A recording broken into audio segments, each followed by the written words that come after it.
think yawning is just because you're tired? Think again. We all do it. But the real reason we yawn is way cooler than you might imagine. It's not just about being sleepy. It's actually your brain's built-in cooling system. That's right. When your brain gets a little too warm, a good yawn helps bring in cool air to lower its temperature.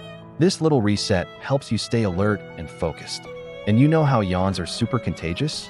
Seeing someone else yawn triggers a part of your brain linked to empathy and social bonding. It's like a subconscious way of saying, I'm on the same wavelength as you. So, the next time you let out a big yawn, remember you're not just tired. You're literally cooling your brain and connecting with others. Pretty amazing for something so simple, right? If you love fascinating facts like this, make sure to subscribe. Thanks for watching.